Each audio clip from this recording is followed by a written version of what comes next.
ngangeze muntana I'll forever sabula Rita. Yes. Wanga Rita yamvumira abaana ekimu yamvuma nga ndi mulwadde nga ndi helpless agamba asabira nfe cancer. So oyo ye tulina era that beef is always going to be there. Ate munange Paatu kankubulire kino. Rita Love kaggwe byamwe tebinkwatako. Olw'ensonga nze ndi muntu mukulu ne Rita muki muntu mukulu. Yeah, that's what I said. Nze sina beef na muntu yenna have a beef. Oba mwetwale. Always I am always to have beef with her. Era nkiddamu ennyumba teyagiguze ya kanzo. Nkiddamu. Nedda besire ekikulu. Ekikulu kiri. Njagala recording ennyumba. naye Paatu. Etimizayo omuntu wabeere London ng'agula ennyumba. People go through a process of okulaba amayumba n'agakebera.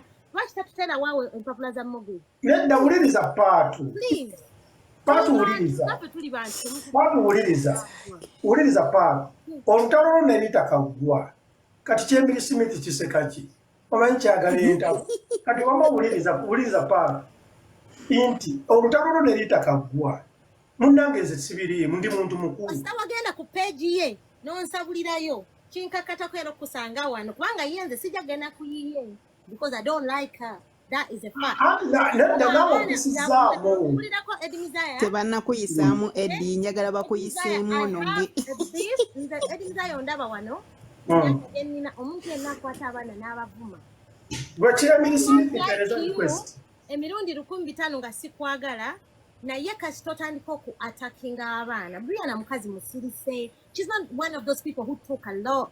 Brianna lwaki omuyinza mu beef ya Patricia. Patricia wendi mulamba.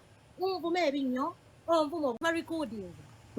Nje neyogeredde. I don't want you to kuntwalira bubaka because obubaka nze mbumuwa ku Snapchat live.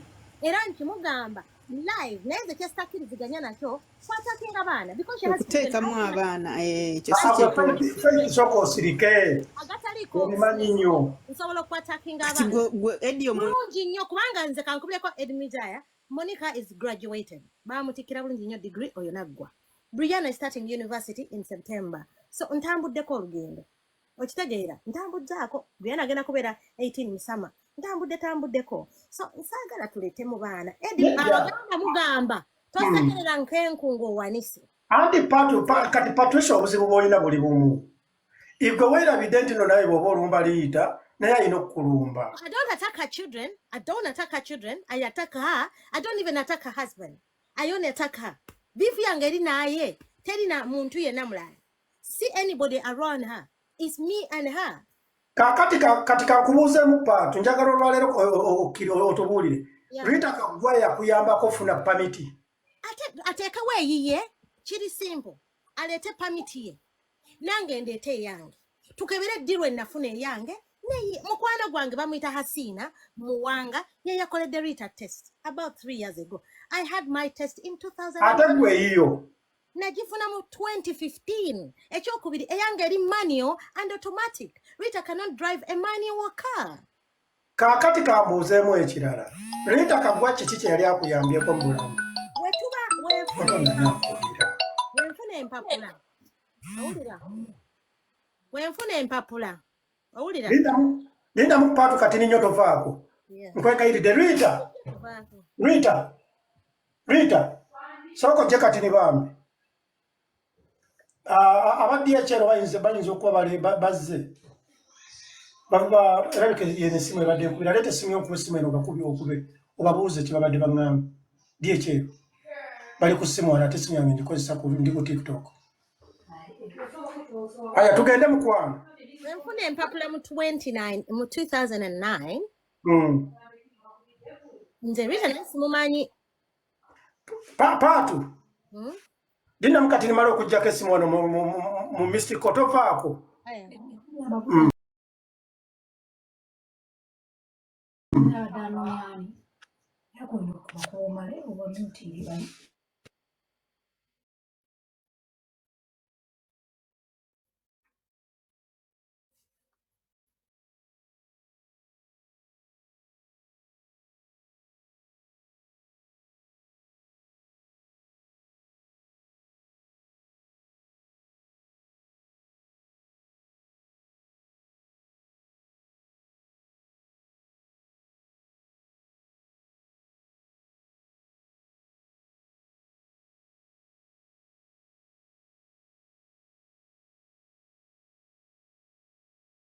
Fulita Jaden. Mama Protamid DHL. Stenga dore ni Jaden. Pumila spasika. Yo. Va? Yo mama Protamid. Vilken? Stenga Är dore. det Jesper Sicken? Listen for mama. Ett bara er. Yo mama ringa. Mama part tugende mukwano. 2009. Mm. It was around 2010. Naisi mumanyi kati najuka twatugenda ku church ngali married out across the road from the church. So I got to know her bichi mukwano gwange bamita Uncle Apollo yantwalayo namubuzaako nga azadde Russell. So anyway, she was cool. I had no problem with her. Na tuwale namba ye natwale yange so ne tutandika omuganga mwencourage nga jatugende ku church. So she started coming to church with me, with us. Nga ojjukira aba church girl. Kati jukira no walinga ofuna empapula nomala omwaka gumu n'olyoka okola naturalization. So I told her kusimu nange nina okola naturalization. How do I go about it? I don't even want to lie. Nangamba, it's not that difficult. Genda ku library next door to where you live. I lived in Essex then. Genda mu library, borrow a book. Owulira nangamba akataba ko kalimu all the questions. Nangamba bagenda kubuuza about the Prime Minister, bagenda kubuuza about St. George's Day, bagenda kubuuza St. Patrick's Day, bajja kubuuza, general questions. Those are Kwegamba ogamba nti Rita yakola ekintu kimu just sporting. Yeah man, and that's it. Negendera the next day. Akatest kali kangu nnyo. It is ABC. I'm counted among people abalinga bakulembera mu Nati kye kyabaawula. Kati nemmala nemugamba ngenze kakola nenkuba nasaswa na £35. Then we're talking about almost 15 years ago. So byali byangu nnyo. Nati kye kyabaawula. Nankumalireyo nenkola akatest nenkayita okayitira waawo then nenkola naturalization ne bampa British passport. She did not do my test. That is a lie. She did not. Test yali nyangu nnyo. Ekyokubiri driving test ndeeta omuwala yamukolera test kubanga alinda mu kye kyabaawula paatu. Rita yali mukwano gwaffe tugenda mu chachi bichi awazadde ne Randall. Very cool.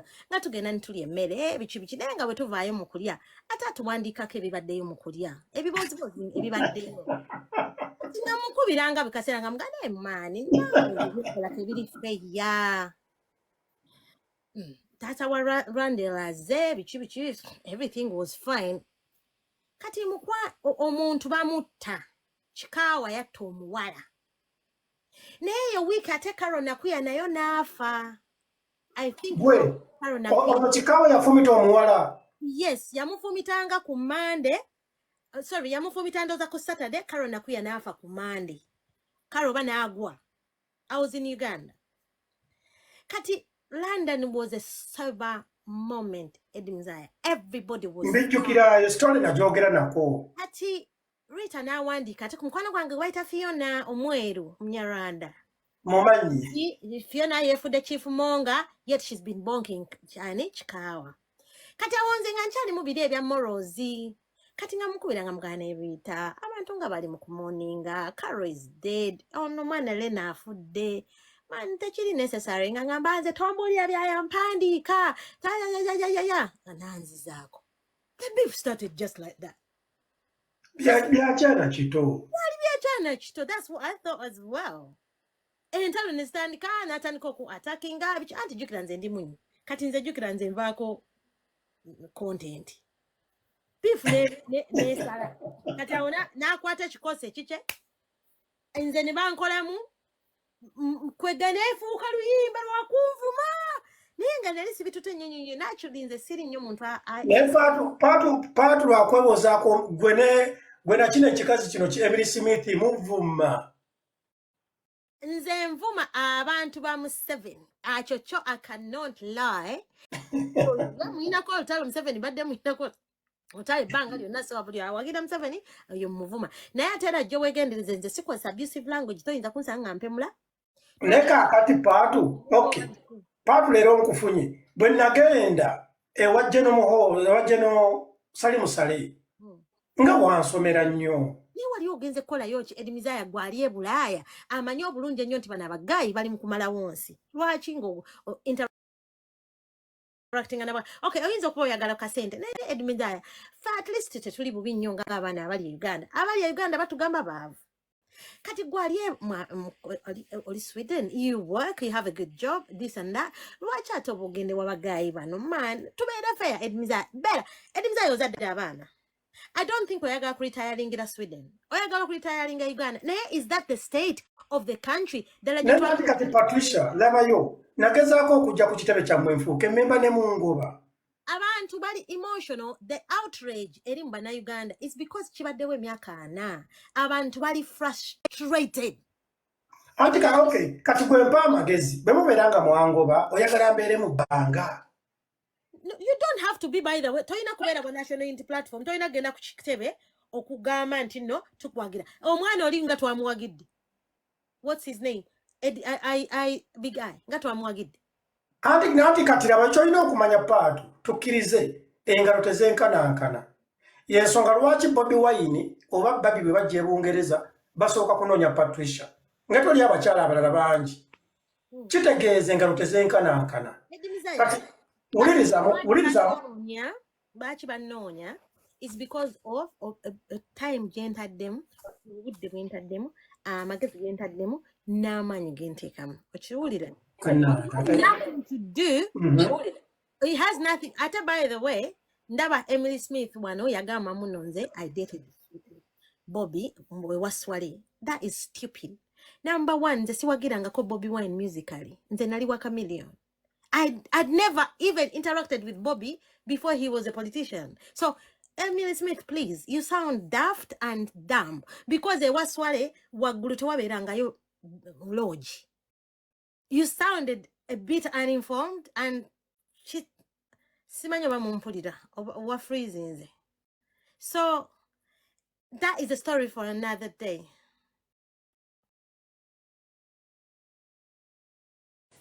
omukazi avuddeko onalebo nabiira nagayina onalebo luli bwalinga oli mugundi Why? You see that? okomyewo Nze wendi. yes Yeah. soka nobuuze ku onalebo nabiira mukwano gwange Hello, Honorable Nabila. She's cool. Taina tabu. omumanyi Yeah, yajja naye simbawo nga mayor mu National Unity Platform era ntumuwagira. omumanyi that beautiful girl Yeah. So anyway, maliriza ndowooza byebyo. Hello, Honorable. naye kati kankubuuzeemu paatu todduka paatu naye waffa wama onalebo nabiira jangu mukwano omanyi luli twali tukulengerera eri mu bire kamala okuyita kino kikavumira Emily Hello. Emily olyawo kavumira naye mulowooza Bungereza mwagigula Gwe nvuma mwagala nnyo okuwaayiriza oyo ani mwagala nnyo okuwaayiriza by the way ngulinga freezings nkuwulira naye lwaki mugamba nti nvuma ate ovuma kituufu ovuma nze ndabisa bulabisa sivuma bantu Bobi Wine ng'omuvumye ng'okoseza olulimi oluvuma Bobi Wine nali muwemuddeko okuwemula si kwe kuvuma kwe kuki sooka ombulire kwe kuki Emily Smith oli ku mulimu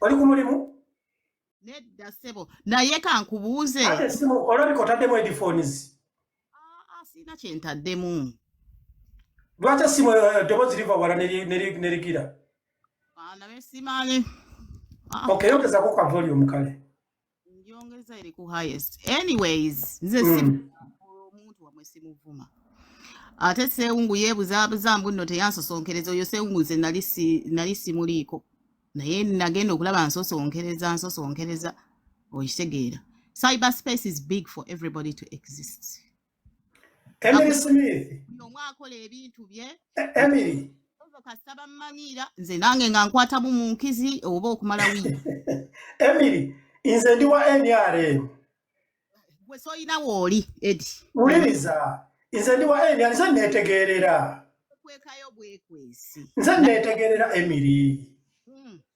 Nze ndi wenyare. Naye nange nkimanyi nti ovuma Bobi Wine.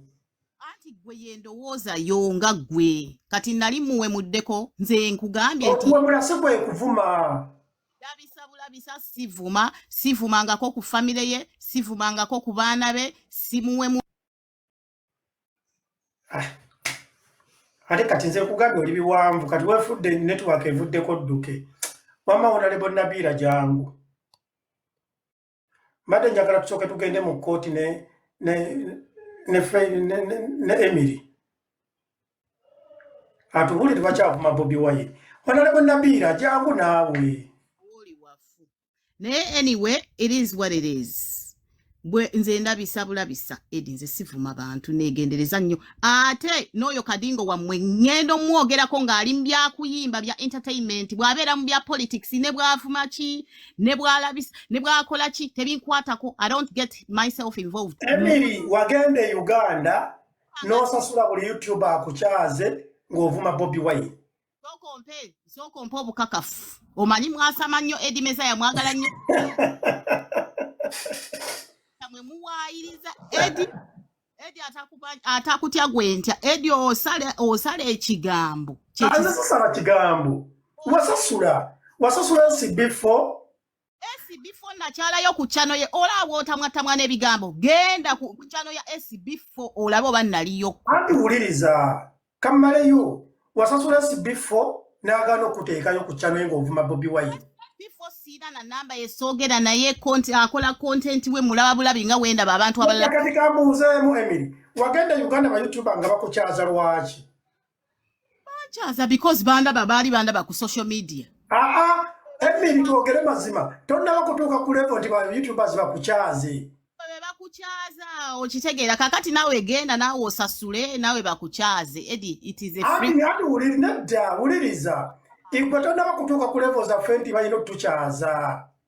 Ati munnange kakati baliye baabo kati labayo kankubuulire ekizibu kye mulina Eddie. Kubeera TV zaagwa abaana bakola content waabwe okitegeera. Kakati mwabalowooza nti no mugenda kubeera nti no mukwegamba mubafuga ku content wagwa inokola nabo bakoowu. Tebakulima nti no babeera bayisa omuntu nga tebamanyi ndowooza y'oyo muntu. Bamanya me free spirited person. Nze tebantegeerera okitegeera. Wasasula kiri ekivubuka ekibeera ku gundi wali fulufiga watundire emmotoka awo.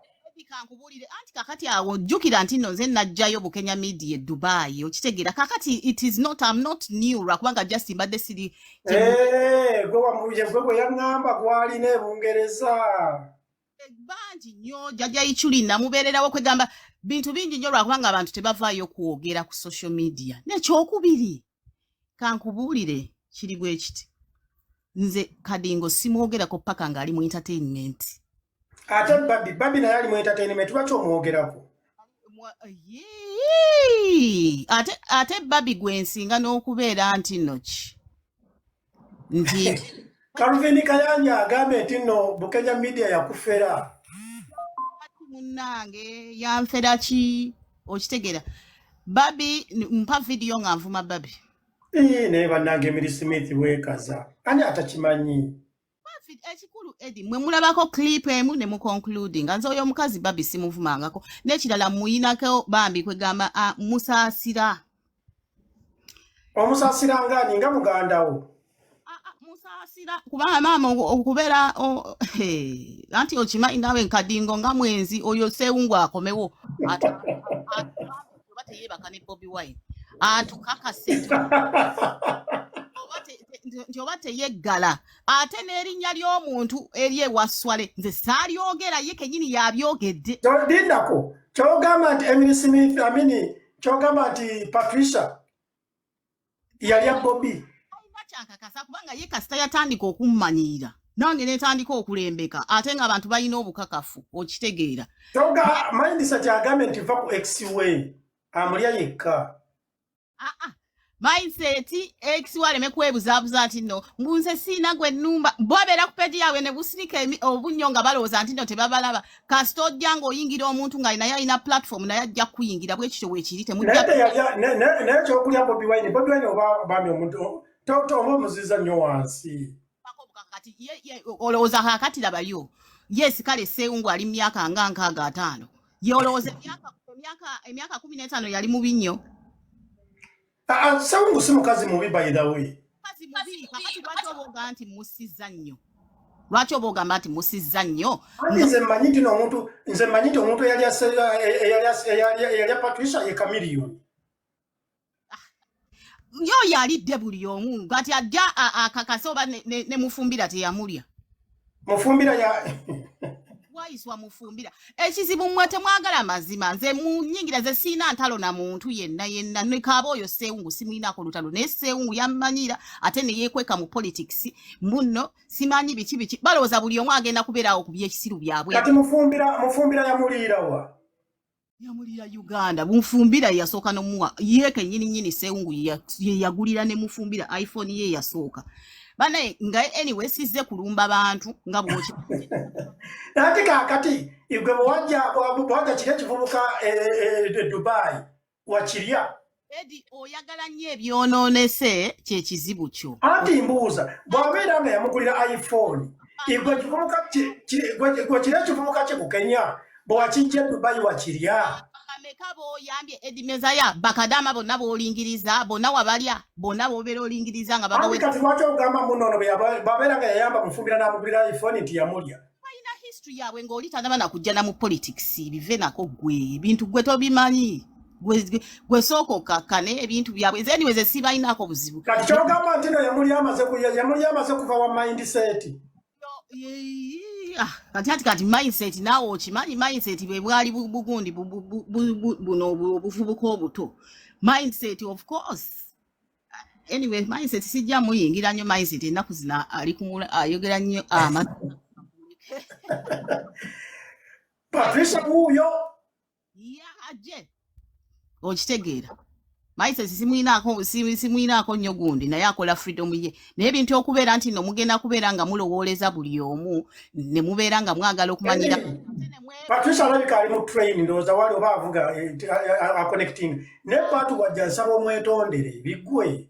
Mwetondere kuki kati gwe wali obuuziza nze lwaki navaayo ne ntandika omulabisa wali oweebuuzizaako Edi okumanya nga namwe mubeera mwesalinkiriza kwegula ku bitaliimu makulu okitegeera omuntu kasita abeera nga za ku social media eri kiringa kibira mubeeramu nkima temulimu bitiibwa jangu onkonyeko emikira gyo nange nkukonye ejange that is how it is. Ate litakagwa yakukola ki? Litakagwa nali nnyombyeko naye lwaki oteeka ng'omuyisaamu ddi Edi Mezaya osala nnyo omugambo Litakagwa I don't have any issues with her at all. Simulabisangako actually nebyo Sseewungu byagambye muno ennyumba ye council house eyo byonna nze sibyogerangako okitegeera. Kati nze wampisaamu lwaki nakukola ki? Wali ozungira ki ku Nuupu? Wali otutte katwa ku Nuupu? Omanyi naawe weefuula nnyo olyaganaga olinga bano bakamiliyoni ogamba ndi wa NRM ate ogenze kkolayo ki? Baalyoka ne bakufutula kasajja gwe naawe muzunga nnyo kye okitegeera kati ate ozigyeko kwoli bampulira eko nze nkubuulire for once nayimirira ne bafutu bigere bakugobe kubanga Edi mwefuula nnyo mwe mulowoozesa buli omu muntu mu politics nti alina kulya ssente okuwagira ensi ye. Edi nze amazima gali nti Edi omuntu gw'alina platform gwe omu ku bajjajja ba internet naye ssebo watuweekalizaamu awo n'ogaa gw'oyagala ssente which is well and good wayogera amazima go naye kati eri wali onoonyaayo ki? Naye kati gwe Smith bw'ogamba nti njagala ssente nga wagenda Uganda ne weegayirira mbu bakutwale olabe ebbalamu. Ate kati Edi ekitiibwa kyo kye mbadde nina kikkiridde kubanga osaze omugambo ogutali mutuufu. Wagamba Bukenya akuyamba akutwale ewa bbalamu. Waliwo we sisobola kutuuka Bukenya kaakati labayo. Ate oba Edi akatibwa konna ke mbadde nina akatonotono konna kakulukuta kuse wakasajja gwentegedde naawe osala omugambo wallayo bayirisa nga toyina yadde akaswavu social media weete we yabatuusa Emiri twogere mazima tewasaba kutwalibwa bbalamu leeta obukakafu awe tuli kubanga Eddie musala nnyo omugambo Dewayo, bwatwala Bukenya media n'obakulira emmere ewajaluna mu bibugu. Mwali mutudde ku mmeeza mulya n'omusaba. Yaleeta obukakafu nze n'ekirala sima we wajimuuna mu biru muwe ekitiibwa naye nze sisobola kuliirawo. That is not my kind of place okuliiramu ebyo ebifo webiti. Ne bannange ebikazi ebimpi mwewadde eddembe. Eddie Mezaya nkusinga obuwanvu ssebo tebakulimba. Tokola wali kasajja temuba mwangu. Patrick nawe soko osirike. Pat. Yali ssebo. Kana toyagala tugamba ki? Emily Smith akyali kooti siiti atubuulira lwaki avuma Bobi Wine. Katumuwe eddakiika 10. Emily. Kati Nubianilia kukola ki? Ne bannange Emily ovumya abantu abo. You don't follow my content. Ngolinga omusasule. Ate nza akufollowing nga buta muno sibi following.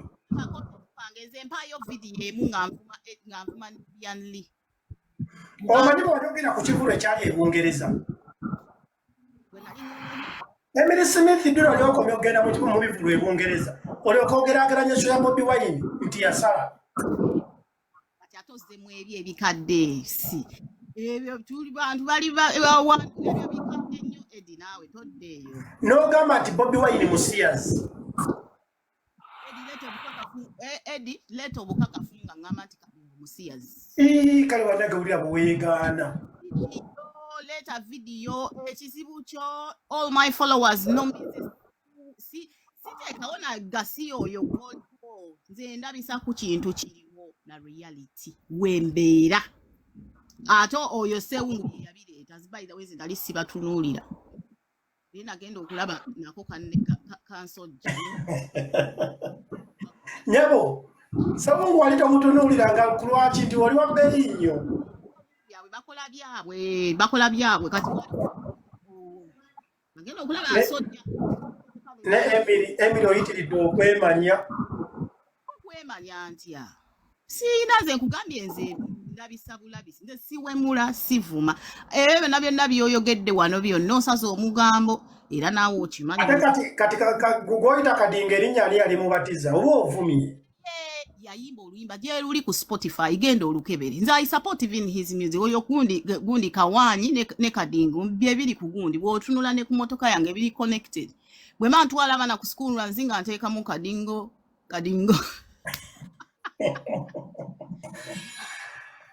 Eddie lekera ebintu ebyo Eddie lekera ebintu ebyo Eddie kyovola naye kirungi kiri nti kasito tukakasizza nti ono omugole gwe bayita Mufumbira nti yali ya Patricia Sewungu. Oyo yali ya Patricia Sewungu. Anyways esigenda nakudda ku ebyo gwoyagala nnyo ebyononesa oyagala mindset angambye nve ku X we kale nja kuwa ekitiibwa mindset X mutadde.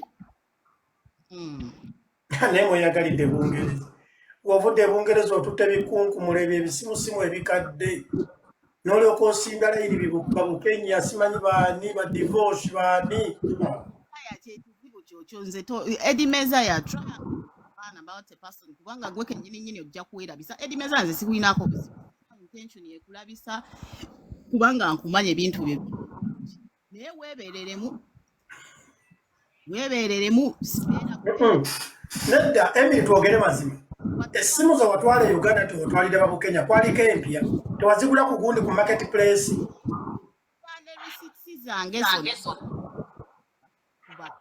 tewazigula ku marketplace ebyo ebikadde nze ndagenda kudduka ne video gyeziri nedda kati Bukenya media ali omutwalira essimu ng'omwebazaaki Anti ekizibu history gye biva. Bukenya media onobeera ne mukwano gwo oba abantu bo b'omanyi mu media okitegedde. Kale n'ova e Bungereza n'ogenda e Uganda n'otandika okunoonya full figure mu bantu bonna. Si muntu full figure akusinga credibility wise, full figure akusinga credibility. Edi amazima gali nti mu credibility full figure akusinga kubanga asigala ku mazima ge teyeebuzaabuza ng'afukaana abanga obuzaabuza abantu bannumpu nti obalimu era osimanyi oliwa nze siwagirangako NUP naye mwe temwagala muntu ayogera mazima, mwagala buli muntu abeere ng'awaayiriza n'ekituufu aleme kukiraba. Edi nkubulire nandikwagadde na nnyo nti mpagira Nuupu naye siga nti wagira Nuupu ng'ate video zo ziri contradictory to what anti wuliriza Emily kati nga Bobi Wine bwe yali e Bungereza mwali mwagala nzije nnimbe ki ate nga so yakola mbeerenga gwe ne mindset ze munna Eddie Mezaya buli omu kuyinako obuzibu ku byoyagala okwogera ne dati kati mwe mubeera mulowooza omuntu kwayogera ekituufu nti yeebuzaabuza. Bwe navaayo wano ne njogera ku kitebe kya NUP Emily Smith gwe kenyini wavaayo n'onnumba mbu neegula naye ng'ekyamazima teriiyo kibiina kya byabufuzi kyali kizimbe kitebe. Eddie Mezaya nga nkubuulire muganda wange niwe sigenda kuddamu ebyo nze manyi gy'oyagala okunvuga abagali nti Eddie Mezaya gwe omu ku bajjajja ba internet ekizibu kiri nti kasita oveemu ebyo ebintu by'okwebuza. Okay, wano DJ Benaza abuuzizza oyogedde ku credibility. Jennifer Fulfiga yasooka kuwagira ki? Jennifer Fulfiga yakyuka ng'abalala bonna abawagira twawagidde. Anti nze sikyukanga ko nze nasigalamu NRM. Edi toyina nawe oli Edi watugamba lubona nti gwe oli ku ssente era ne kadi gamba nkuwadde ssente era gy'ogenda Edi gemazi. Emily wulirizaamu nze nasisinkana abakulu bonna bali mu NRM okuli ne pulezidenti era bonna bakimanyi ndi NRM ayogera amazima. Naye okimanyi nti nno ne oyinza okulowooza nti afe abakritisi wangi wali okimanyi nti nno mwe mulowooza nti nno yena akritisayizinga kadingo nti nayagala nnyo Museveni naye twamukoowa ekizibu kye ekyo wuliriza gwe obuzibu bwe bwolina ne Bobi Wine mwe mumanyi naye nze Smith mbadde nsaba nze okole bwoti embwa giyita embwa. Bobi Wine bw'olaba ng'ayambadde ng'anumye tovaayo gamba mu ayambadde ebigoye bya bituli ate nga yoyo empale terimu kituli. yayambala ebigoye byeki naye gwe nani gwe ne mindset omusajja ne bwe yeesala essuuti mujja gifuula ekitagasa asooka ajjeko Museveni gwe yakusuubiza ndowooza owulira toleeta gasiya ebyo ebintu by'okudda mu internet nga yatusuubiza okuggyako omusajja Eddie Mezaya nze wabula kyendaba omuntu awo mwogere oba mukola ki amazima gali nti omusajja yamulamwa era ffe abamu tuli baliivu paka kuwulira bwe mumanyi ebya naye ntandise okutyamu olabika Emily wawagirira NUP olabika wali ogeze kwetegayo basajja bwe batakukwana n'onyiiga. Eddie Mezaya because you don't know me. I'm not so cheap. But ye wali empa wali embwa ezo kola sesiri omunuku ngani yetega abantu batunuulira abaana baabwe bonna bakenuse bonna bali mu kuwoza muno Museveni abakuba ebisozi za mukongolasi mu kifo ky'okubirira okitegeera ebityombo nno neetega eki olabika wali weeteeka abavubuka bino ebisajja bya NUP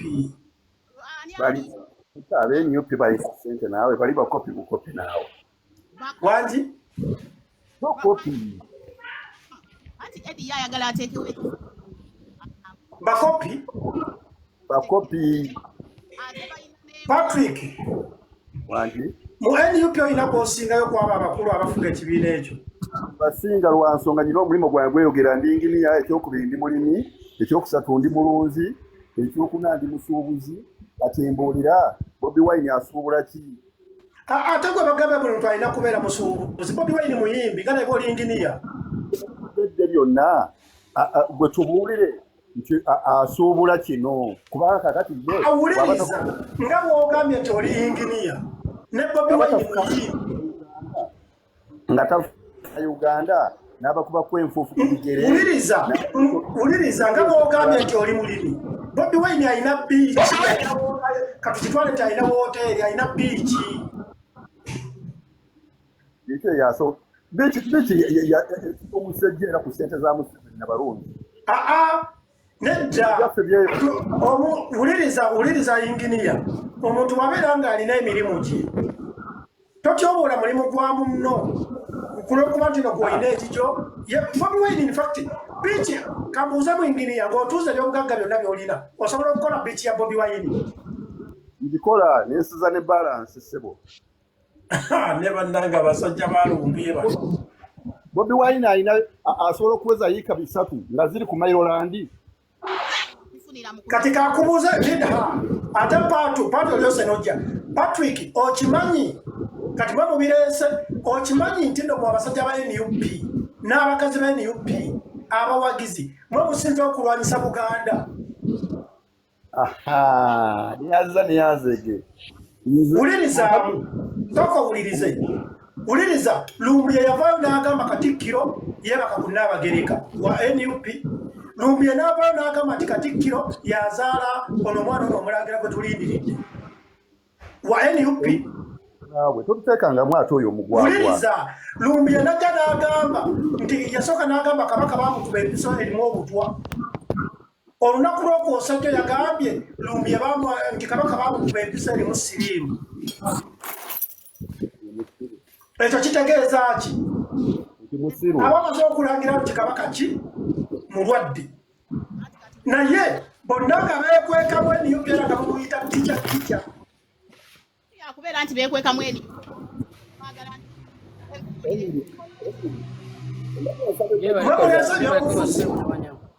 mbadde nsaba eddakiika za 5 nzeewo. Tezikuwadde.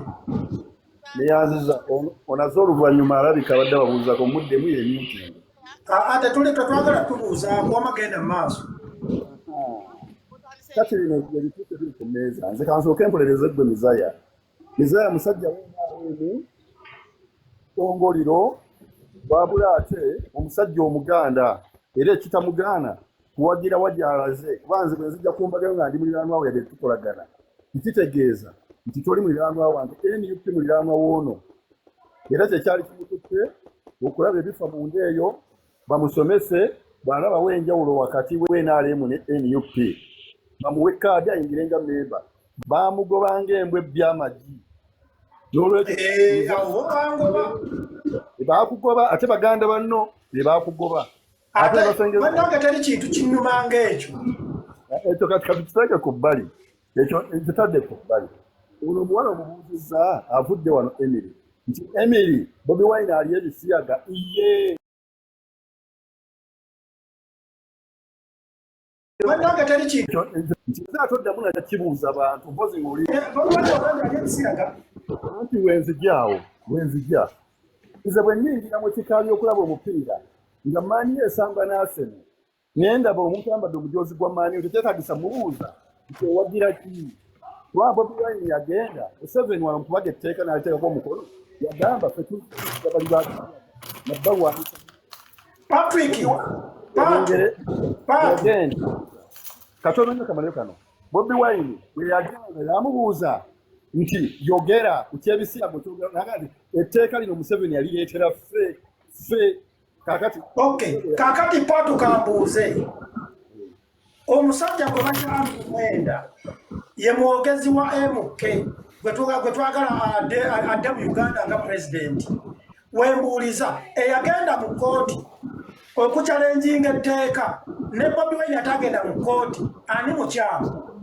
Etteeka ngenda yagendayo bateekemu ennongoosereza ng'alina mulimu ebirumira nti nze Patrick bwemba nnyingidde loogi ne musajja munnange muganda wange tuvudde ne Kannabulemu ne tutuuka e Masaka tulina omutwalo gumu n'ekitundu ne tupangisa ka loogi okusula ku lubalaza ne tusula ku buliri oba omu n'asula wansi ekitegeeza nti mulidde bisiyaga kubanga etteeka lyali ligamba ate kaakati nze mbuuziza kibuuzo kimu ono yagenda okukyalenjinga etteeka Museveni lyataddeko omukono Bobi Wine takolangako ku kintu ekyo nti oba genze mu kkooti oba nkoze ntya wabula Bobi Wine mwamuteeka mu kattu nga mwagala era kyemukola mwagala mumusikekebo badde mubamuteekeko bbaani gy'amaze emyaka 10 nga tali emutuddemu ng'omuntu omugezi gw'olowooza ali alina kukola kikubanga yeetaaga saavisi eziva e Bungereza ekyo kiwedde anti tukugambye nze bwe nsanga oyambadde omujoozi nga gwa Man U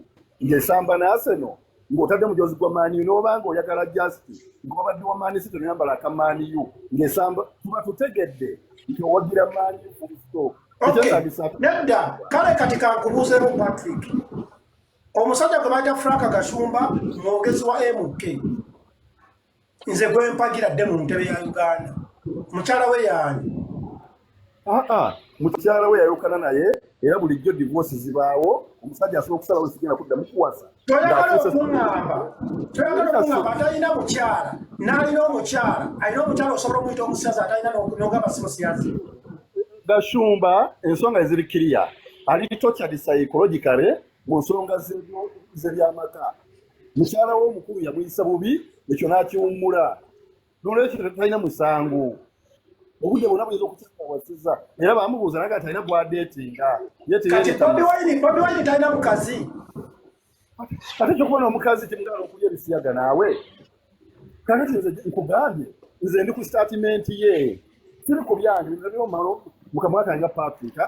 bamubuuza ssebo ekyebisiyaga nti Museveni etteeka lyese kuvuga kuwaanyisa na kutusiba kakati vunula obanga oli musajja yasoma Oluganda ng'ate Museveni akugambye nti etteeka liteekako omukono kukwata bali ebisiyaga ekyo kimu na kubasiba ekyo kyakubiri oli n'agamba nti Museveni etteeka lyetedde ffe kitegeeza ki ekyo nkivuddeko abakujerega ne Patrick mbadde nsaba ompulirizeemu nze mpagira NRM nninga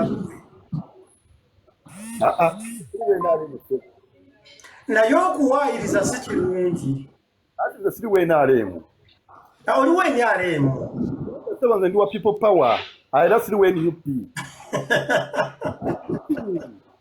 njagala nkugambe ndi wa people power olinga Emily ne mindset yes people power mindset ya yino nti Obote we yatulukoza akajiri wano mu Uganda ne tuleeta Museveni yali people power kati Museveni naye bwe tulayinga waliwo bitatambula bulungi ne tugamba abe mu mujje DP mujje UPC mujje banadini mujje buli omu ajje tusooke tujjeko gavumenti eno oluvannyuma tulabe ki ekiddako ng'abataka mu nsobi tulabe ki ekiddako kaakati siri wa NUP kubanga people power revolution NUP is a party NRM is a party oba otegedde katugendeke wa GMI wangisewo nkulamusiza muganda wange kale taata naye nkulamusiza naye nze nyina ensonga emu oba bbiri zenjagala okwogera oyagala kubuuza Emily Smith Patrice obanze nze just ndi wano okwogera amazima agaluma abamu omanyi tetwagala amazima ensonga zenjagala kwogerako ziri nsonga nga bbiri esooka ya byabufuzi oba eyokubiri yaffe ng'abanansi okwebeera oba nkiyite nandikigambye nti kwebeereramu tandika nawe tunyonyole kati bwe kidda ku nuupu bawagizi ba nuupu n'abo abalina endowooza ey'enjawulo ng'abannayuganda abalala abantu abawagira nuupu mu centro baleetera abantu okulowooza nti nuupu ne people power bya centro era by'abantu b'omu Buganda era bw'olaba region endala balinga abakivaamu kuba kulimu GMI tubeere sisi ya Bobi Wine eggulo gye yabadde teyabadde mu Buganda walabye ekuyanja Andi linda konji bwe yagenda ewamwe embalala walaba ekyavaayo Bobi Wine bwe yagenda mu North walaba ekyavaayo abo bonna bali mu Buganda. Lindako nkuwe point eri clear. Tojja kufunayo omuntu we Northern, tojja kufunayo omuntu we Western ng'atuula lwakuba awagira Nuupu bw'abayogedde ku Bobi Wine n'avuma ng'abaana b'omu Central. Wulirizaamu ekyo kyo wulirizaamu Jemayi awo nkuwagira. Tuyina abasajja abalwadde tuyina kana amanyuma ge bayita Lumbuye ne banne abalekerera okusagulira NUP ate bagijjako bujja bawagizi. Kati nze kankubulire kino yalanda General Salim Salenti yafa. Amuchaze kula musiragana. Assalamu alaikum. Yalanda General Salim Salenti yafa. Wulirizaamu omusajja nga gyali mulamu n'alanga President Museveni nti yafa. Omusajja waali mulamu. Lumbuye n'alanga Ssaabasajja Kabaka yafa bakwesa omulambo. Kabaka n'avaayo nga mulamu. Omusajja oyo n'agamba nti omulambo gw'Omusajja Kizito Lwanga eyali simanyi oba Archbishop oba Bishop nti lwe yafa Museveni yakwata omulambo n'agutwala bwe Kitula mbu simanyi Maama Fiina n'ajja n'abeeyambula omulambo ne gwozera. Ogwa Ssaabasumba. Nze kyembadde njagala wano. Kaakati owuliriza awo nkuwagira Lumbuye ge manyuma agasinze okutyobola Oluganda era ge manyuma agasinze okukosa Bobi Wine. Kubanga buli lwayogera ebintu ebyo yeeteekako nti wa NUP. Ate abantu ne bamukola ki? Ne bamuwagira.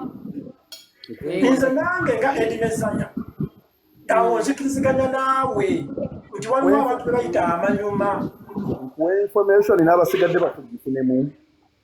Wangi? Nkuwe information n'abasigadde wano wansi mu comment section bagifunemu. Bobi Wine yennyini nze saagala mwekwase muntu yonna. Lumbuye tumumanyi nti musiru wansi yonna era mu bikopo by'ensi yonna Lumbuye ye propaganda. Oyo tumuteeke ebbali tumugye mu byobufuzi wano kubanga yalina obukyayi bwe ku gavumenti ya Museveni n'ebirala era tena gyatwongera mu byobufuzi bya Uganda. Naye Bobi Wine yekontradictinga ekyokubiri ayina ettima ebyobufuzi yekontradictingawo ye abikola atya. Bobi Wine akugambye nti Museveni bannange sirabanga mubbi nga Museveni ne gavumenti esaana kuvaako. Bali mu kkooti bakkaada jjaaji era omusango ngugjeeyo bansibye naye nguzizza eri abantu ennaku bbiri n'alonda liidogo opposition akabonero akalaga wuliriza Patrick totuza mu history yalaga weakness nze nakkiriza nti wulirizaamu kati nakkiriza nti yali muto mu byobufuzi ebintu bingi bye yakola mu ngeri y'ekito kubanga si yateekayo omusango naye nga yasinga okwogera mu mawulire nti omusango baguggyeeyo mabirizi ye yaloopa omusango. Nze akubuulira kamu akoogera meeting za People Power zaatuuliranga wange yadde saagala kwogerawo era ng'ebigendererwa mwaba otunulamu okusooka nga kikyali People Power kyali kirina amakulu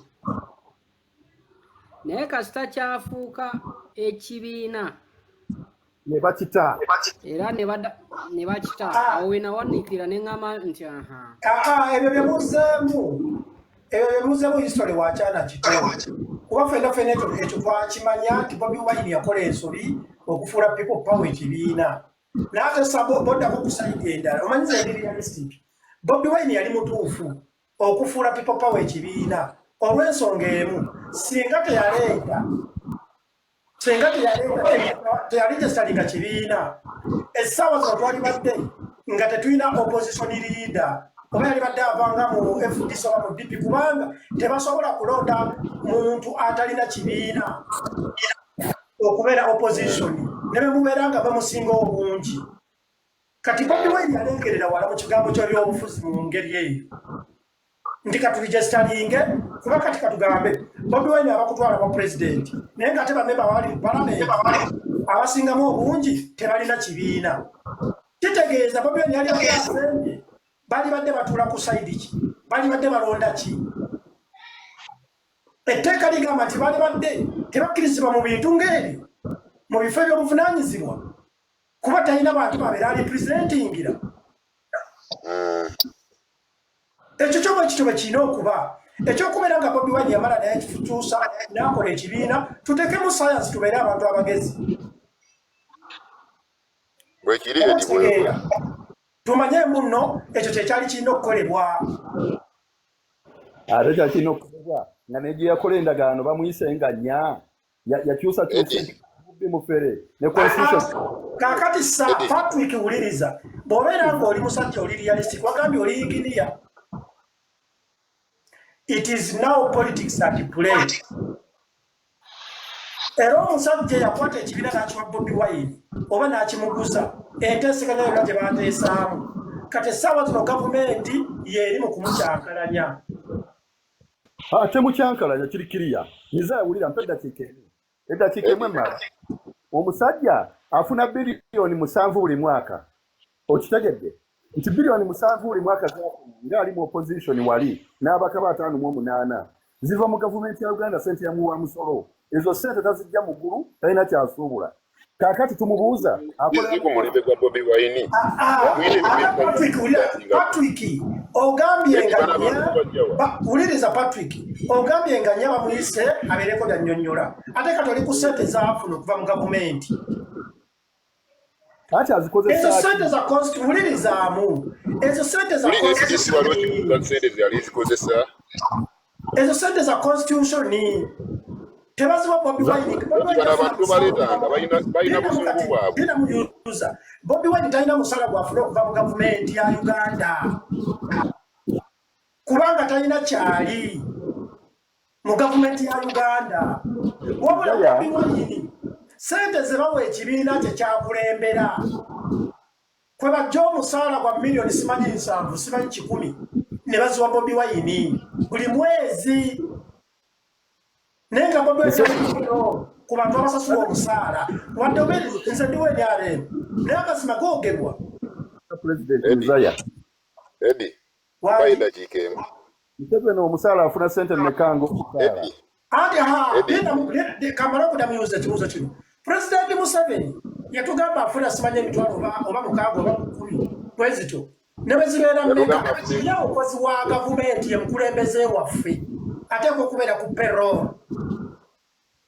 naye Bobi Wine talina waagendera ku payroll ya gavumenti suweero si kansala si mukozi wa gavumenti era Bobi Wine ye yeekozesa yekka ekibiina kye kye kimusasula omusala ogw'emiliyoni 10 buli mwezi ng'asinziira mu tteeka ki constitution bwekiragirayo ezaaki bayinda kikemu Patrick tteeka ki obadde ogamba etteeka lyenkugamba nti chairman ne vice president wa NUP mu constitution enkadde yaffe yakibalamu ekulaga nti ne bakontrolinga ekibiina ono just abeera fulaga beera bw'omala okugwa komawo bwe banaakola structures baddemu bakulonde kaakati mu constitution yakibalama ati wuliriza Patrick yasalala nampuuga bw'alimirira nze naawe etwaliyo kati essaawa zino kibalama byatugamba ne Bobi Wine byatugamba tuwulira buwulizi story taata constitution gigugolinge kwe wuliriza tuwulira buwulizi story naye okuddako kyenninako evidence kiri kimu nti bakwata Kibalama ne bamutwala Kibalama yagenda mu kkooti ng'aloopa Bobi Wine okozesa obubi ekibiina kye omusango ne gumusimbirayo ekyo kyo kirinako obukakafu kuba nange nakiraba kati oyinza kuŋŋamba kkooti nga yasala omusango ne bagamba ekibiina kya Bobi Wine essaawa zino n'ogamba nti naatoloopa musango ng'ate Bobi Wine nti yasinga omusango ne mugenda ne mukola nampiru n'egugoba osobola okusala emisango emirundi ena ate enjamala ompeyo kyansinga omusajja ono akyaliko yuza tugende nze kubimu esinga okwagalako mazima era abasajja NRM naye kyemmanyi NRM tejja kwagala oba teri kwagala nti ku bintu byesinga okwagalako ge mazima ono wa people power munnange yerembikamu NRM embwa ogiyitambwa wegamba kitegeeza nti edi ndibu nnyo musiruwaza okusoma kwe oba okutegeera kwe tekugulwa ekibi akiraba nti kibi ekituufu akiraba nti kituufu oba omusajja ono waliwo n'omukyala avuddeko oyo oba Emily akozesa nnyo olulimi olufu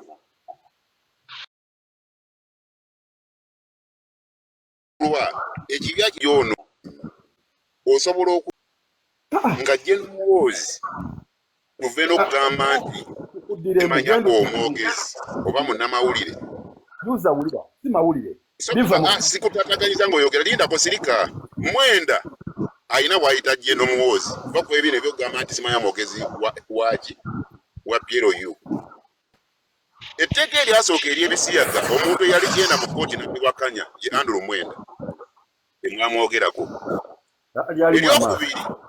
eryokubiri Andrew Mwenda era ye yagenze mu kkooti temwamwogerako ayina bw'ayita gye n'omuwoozi ali mu kibiina kya gye n'omuwoozi naye Bobi Wine ayina omukazi n'abaana ebbanga lyonna abadde ayimirira n'agamba nti bannaye nabimba nako mu luyimba siwagira bisiyaga ne bambandinga n'okumbandinga naye ekintu kino bakikozesa nga kyakulwanyisa ekyo kitegeeza nti temuyina kintu kyonna kye mwekwasa ku Bobi Wine mwasigala mulipira buli pisi namukonjera ate n'ekirala yuuza ekigambo kye bayita bande mu luyimba lwa Bobi Wine bande Bobi Wine bamuwa ekibonerezo myaka 10 kati njagala lugundi njagala Patrick ono abeere nga mutuufu ayimire ku magulu omuntu avudde mu kkomera n'afuna ekibonerezo nga Bobi Wine eky'emyaka 10 ng'ali mu kkomera bw'avaayo oba oyagala akole ekikozesa tukozesa psychology ekimu ku bantu abasasulwa omuntu asasulwa kati ng'ono oba ng'oyo omukyala Emily talaba kibi talaba kirungi alaba kibi kyokka tulengeza nnyo sebo Emily Bobi Wine nabw'abanga akoze kuba ku perolo kuba omuntu atasobola kulaba kiru atasobola kulaba kibi sebo tulina sente zaffe saagala banange lindako wabi yasoma tafuna mulimu nze buli wamu nsobola ati ongambye inginiya alina okuba ng'ategeera oyinza okuba oyingirira waggaali oliyingira waki kamumyutingemu aya mukyala mindset tuwe Sidi mukyala wa mindset.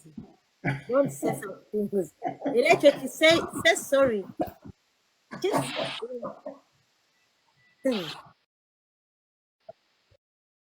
Cool. kati gwe Patricia yagala kutuyita bafala omuntu sebe yaliko wopa Nagenda mu bintu biri kwazo. okay Kale wano we tusimbye amakanda. Mpuliddeko awo omukulu ng'agamba nti Bobi Wine yafuna biliyoni simanya biki ekibiina kya National Unity Platform kinene kirina okusasula abantu bangi aboogezi babasasula abaana abo bonna ba education they have to be paid because baba bakola tolowooza nti ne batulira Nubian has to be paid literally waliwo abantu ate ekyokubiri Museveni kennyini yeeyita multi-party system era sente Museveni zaatukote ziva mu government ya Museveni ziva mu iPod is not Museveni's money. It is not the money of the government. iPod It's not the money from the government of Uganda. It's from the iPod. no iPod yaggalawo sente yazitugjako nnyabo zino ziva mu electoral commission Era still era kitukakatako okufuna first of all I want mwami Eddie Mizaya njagala abantu bategeere nti oba olwanyisa gavumenti emalira weetaaga sente wofuna sente olina okubeera nga weetegeka nyabo Emily tosinikirako binnyo ono mukyala wa mufumbi lwe batugambye nalyo liteekeyo mukyala wani ebintu talojja kumulamu mukyala wa mufumbira nawe olina omukyala si kipya waba mukyala wa Mufumbiro mulimu abantu boolaba nga entegera yabwe bwe tolina mukazi kati kankubuuze Emily kikola yatugambye amawulire kati kale okay Emily yayogedde Alex mubi is he ugly nawe aba mukyala wa Mufumbiro ono omusajja talina mukazi waka kankubuuze omuntu omukulu ogamba nti oli mukyala wa Mufumbiro reasoning capacity ya Patricia ate singa yamufumbira tasobola mufumbirwa bannange omuzindalo gwa Patricia mumuleke Patricia alina wagezemukko katono naye waliwo ekintu kimu kye mbadde njagala okutangaazamu wagambye Bobi Wine talina ssente zafuna mu gavumenti. Bobi Wine ssente zafuna mu kibiina kye ekya NUP abazifunye mu gavumenti kuba ekibiina kye ekya NUP kisaponsallingibwa gavumenti buli kyonna ekintu ekisaponsallingibwa gavumenti ebeera public office wekiba kyonna kakiba kitegeeza yes ziyinza okuba nga tezijja direct nga zirina sector ze ziyitamu then nezimutuukako era kiba kitegeeza gavumenti ebeeza allocating kakati Charles sente ezo zirina okukolebwako accountability wuliriza Charles totunyonyola mugaso gwa ssente wuliriza ekigambo kye bayita constitution ya Uganda ensi Uganda kwetambulira era yateekawo amateeka gonna agatulambika nga bannayuganda temubeerangamu nti pulezidenti w'ekibiina kirina abamemba abangi mu gavumenti mu opposition alina okusasulwa wabula bakola ekibiina kye bayita IPOD ekyegattira awamu era ne constitution ya Uganda ekyogera nti balina okuweebwayo omuwendo gwa ssente ng'ekibiina ekiri registered ng'ekibiina ekiparticipatinga mu kukola amateeka. That is the House, Parliament. Constitution ya Uganda neeragira nti balina bafacilitatinga essente ezinaakola emirimu ng'okusasula bapangwe bakolera okusasula abakozi n'ebyetaagisizza kubanga mu registration kibeera kyatuukiriza obulombolombo ne bakikkiriza okuba registered mu gavumenti ya Uganda ne kibeera included mu constitution ya Uganda. Saagala olowooze President Museveni oba gavumenti ya President Museveni esobola okugamba omuntu nti ono si munnayuganda ate nga natural abeera munnayuganda. Uliziddamu katini constitution bwegamba nti omuntu azaliddwa mu Uganda bazadde be bannayuganda bombi abeera munnayuganda kyatteekwa. Constitution yekyogera so si gavumenti ya Uganda. Kachitegeeza constitution bwegamba balina okukwata facilitation bawe Charles Bumalo amazima gali nti percentage bwete okusinziira ku bamemba be balina ze ssente ze balina okufuna nekitegeezangako nti bwobeera nga towagira NUP nti tolina kubeera kwogera mazima abaana baffe batuwulira ezifuna lwaki besibakuza National Unity Platform zo abaana baffe batuwulira wulira kyengezaako okugamba era okugamba kiri mu constitution nkugambye buli kintu kyonna ekifandiikibwa gavumenti ebeera public office kiba kitegeeza buli muntu abakola mweyo institution abeera asasulwa gavumenti. Ati wuliriza Charles gavumenti erina obuyinza okugaana abo beesasula oba beekozesa. Gavumenti ya Uganda tekozesa kibiina ky'opposition era tebalina buyinza buggyawo ssente ezo. Naye ng'ate gavumenti ya Uganda erina obuyinza obugoba omusomesa oba public servant yenna ali ku payroll kubanga abeera mukozi wa gavumenti. Saagala otulimbe ng'oli olowooza nti nze nasomako saagala olowooza nti nze sitegeera ojja kujja wano onfumbefumbe nti ssente eziweebwa opposition oba eziweebwa ebibiina ebiri registered nti ssente ziva mu gavumenti. Ssente ziva ku muwi wa musolo gwe nange. Ani azisolooza? Gavumenti ezisolooza n'eziteeka we zirina okubeera. Gavumenti esolooza ssente zaayo. Naye Mizaya, kankubuuza ekibuuzo. Sabaleka Mizaya ate nawe osobedde busobezi. Toyagala okugamba Charles omulimu gw'okola. Omulimu gw'okola okola mulimu gwo okolera babboosi bo. Yes. Gavumenti esolooza ssente y'omuyi w'omusolo. Ssente ezo gavumenti lwatuwa obuyinza. Omwoza w'akatale z'asolooza ziba zize. Public service zino zigenda bwe ziti, zino zigenda bwe ziti. Kuba twatuwa obuyinza nga tuyita mu constitution. Wekiri. Wano omwoza wajja mu katale n'asolooza omusolo teziba zize abatateka mu nswa. Nga tuyita mu constitution. Kansole nkubulire. Okuwa bana ebina by'obufuzi. Gavumenti esobola okusalawo n'ekijjawo naye nga tekyagira nga tekyabiwa. Ekyo tebakulimba. Gavumenti esobola kujja mu parliament ya Uganda, gavumenti esobola kujjawo ssente ziri mu constitution. Tebakulimba. Teziri mu constitution ezo ssente lyateeka lyayisibwa okuyambako ku bibiina by'ebyobufuzi. Ate sokoleke nkubulire. Ate teziba na iPod. Ezo ssente ziba mu parliament era parliament eyisa budget ey'okuyambako ebibiina by'obufuzi. iPod. Ulirizamu taata. Sokoleka nsobola kugamba kino. NUP iPod tegiriyo. Charles olabika oli mwana muto njagala oyige. Kiriza gano oli muto kiriza oyige. Anti kansobola kugamba okimanyi mbu NUP iPod tekiriimu ekyo ekibiina kya iPod. Uliriza. Nebe bateriimu ya leader of opposition. Era mu parliament olindako olwalero babadde wa is it yesterday oba leero babadde bali kupa gugundi ku supplementary budget. Gomanyi nti bwe bamaliriza okusoma minister ali mu byensimbi bw'amaliriza okuwanja budget omuntu alina okusooka okwogera nga minister amaze na opposition leader of opposition. Omanyi waki asooka okwogera kubanga constitution yemulagira achadde ni aite commit no. Okay, Eddie Messiah. No one to ring the house. They must invent her. Yo, there are therefore home dom ringa. Send this guy him today. Don't must let me down hema. Yo, stenga dore. Eddie Messiah. But ne yo petite bora venta ko telephone. Lena. Bora venta. Stenga dore.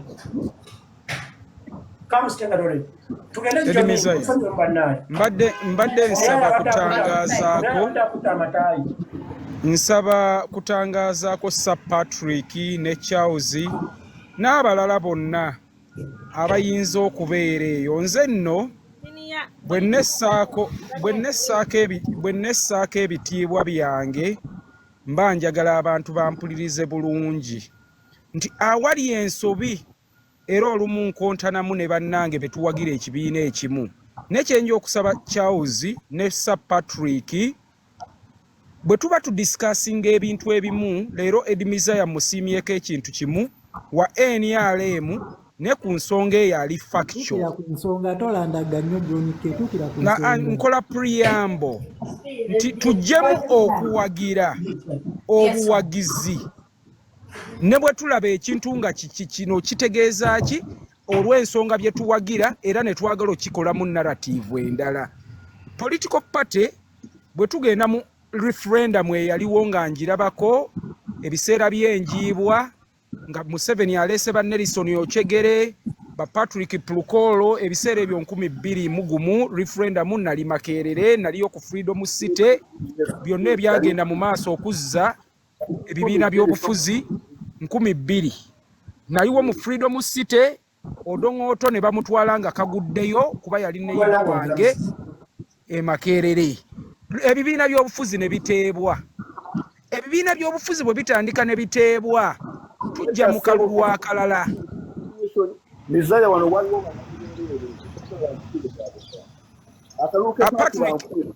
akali kejjuba kuliko ne baasi kaali kagamba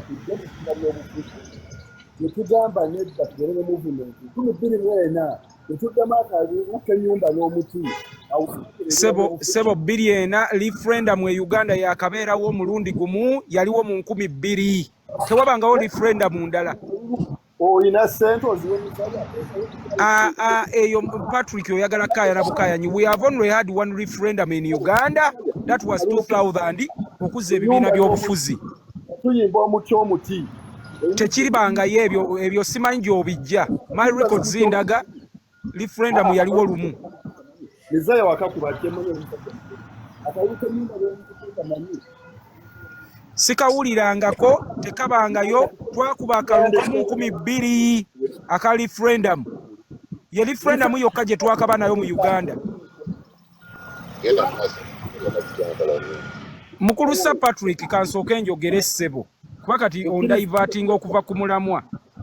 Kati obuza abantu Kale nzikiriza bwe kaba kaaliyo naye nze mmanyi tekaliyeyo tukiveekeyo si yensonga kati referendum ebibiina bwe bikomawo bitandika okutambula era akaluwaka ka referendum abantu nga bassemwogerere bo baakagaana okukagendamu. Museveni ye n'ategekawo ba Nelson Okyegere era ne tukabaamu ne kakubwa ebibiina by'obufuzi ne bidda. Ebibiina ebyo Museveni bw'akategeka bakibalama ekibiina kya Isebo information Patrick abadde mutuufu bagambye twakabeera ne referendum zibbiri. Referendum emu yabeerawo mu 2000 referendum eyokubiri nebeerawo mu 2005 yali ekwata ku kyeyokubiri. Bagambye nti no eya 2000 Uganda's referendum on silent boycott. Ate silent boycott gwali mulamwa manyi wano sinaba kubisomako nnyo. Nebagambye ya 2005 ya multi-party. Sokoleke John amaleyo submaintain kuba abaddaji twala natwaba elimu obulimba bulungi nga tumwese. Kati ngenda mu maaso. Kale tukkiriza awo muyinza okuba mulina facts entuufu naye nze referendum gye naakabeeramu yali ya 2000 yokka endala saagyetaamu. Kati bwe tujja pamujjukire 2006 ndowooza election yawe ezibaddewo retired Kano 21 ne yeesimbawoko mu kalulu awo if I'm right. Nyinza okuba siri mutuufu nnyo ne tujja mu bululu bwonna ne bakiraba nga waali walina okubaawo ennongoosereza okulaba ng'ebibiina by'obufuzi biyambibwako bitya. Mu democracy bo gwe bagamba baleeta democracy bamu openinze nze gwe mmanyi nti waali is hybrid kind of dictatorship wadde tugamba tuli mu demokrasiya bo abantu beesimbawo ne tufuna n'oludda oluvuganya nti parliament eriko enjuuyi bbiri nti tulina olwa ruling n'olwa opposition nti mu parliament mezaya singa oba okimanyi sitting arrangement ziri bbiri mu parliament. Edi Mizaya ne bwe weesimbawo ng'oli ku independent bw'otuuka mu parliament kaabe Muhammad Nsereko simanyi Muhammad Nsereko atuula side ky'essaawa eno olina okusalawo n'okola kye waliyise memorandum side ki gy'otuulako kuba mu parliament mulimu side bbiri opposition oludda oluwabula government n'oludda oluba lufuga essaawa eyo. That's the sitting arrangement ne parliament ye UK mu House of Commons nabo bwe bakola. Kati ne bagamba tuyambye tutya okukuza ono demokrasiya atambula. Katugambe buli kibiina ababaka bekinaawangula buli mubaka jema essaawa eno erina omubaka omu mu parliament Asumani basalirwa nga ye party president annually because balina omubaka omu bafuna miliyoni 64 oba 63. NRM efuna biliyoni 7 plus kuba yerina ababaka abasinga obungi. Aba independent bo tebaliiko mutemwa wadde bwe batuuka bakola alliance. DP erina ababaka 9 nayo erina ssente ze bagiwa. Zino ssente ezigabibwa zibaddewo eyo bakola amendment mu parliament ne bagamba ebibiina era ebibiina ne babisaako envumbo fundraising nti bwe bamala okussaawo etteeka eryo ery'okuwa ebibiina by'obufuzi ssente depending ababaka b'olina mu parliament. Sente ezo olina buli bbanga olina okuzzaayo ebitabo n'olaga Electoral Commission NUPG reporting okulaga ensaasaanya ya ssente ezo ezaagiweebwa. Sebo kimbuuzi ekibiina ky'obufuzi is it a public office oba it's a private office?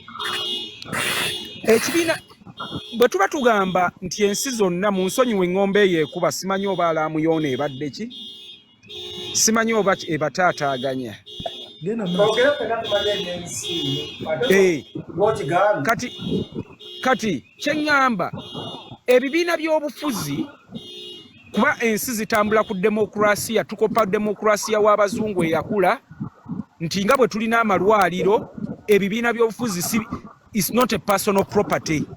Bibiina biri part of the governance ey'ensi, kuba ensi bwetyo bwetambula. Naye Sir Patrick we muting kuba eko y'entawaanya. Ebibiina by'obufuzi, ekibuuzo ky'ombuuza mukulu Charles, biri part and parcel ey'okulaba ensi etambula etya kasita okkiriza nti mulina demokurasiya. Ekibuuzo kyange kiddemu bulungi. Is it a public office or is a private? Kuba public office, ekintu kyonna kyonna kyemmanyi ekisponsoringibwa government efuuka public. So kati kinziremu bulungi. Kati menyeraayo gwe public offices kizoomanyi, then nkiddemu mukowe kasita kibanga kiba kifinancingibwa government. No. Kwa Uganda Airline ekola adverting eyagala CEO bamutulaki. Ekibiina ky'obufuzi tekikola advert mawulire nti beetaaga president waakyo. Johnny kankuyambeko. Ekibiina ky'ebyobufuzi ekyamazima kiri nti tebeera public office. It's not a public office. Kwa Uganda Airline yekuba akalango. Ekintu kye bayita public office ye office yonna eri under government. And it's answerable. It is run by the government. Ekibiina ky'ebyobufuzi nga bw'owulira Nuupu ebeera nga private entity nga bw'olaba nti John Charles Edimezayo. Ulirizamu kati.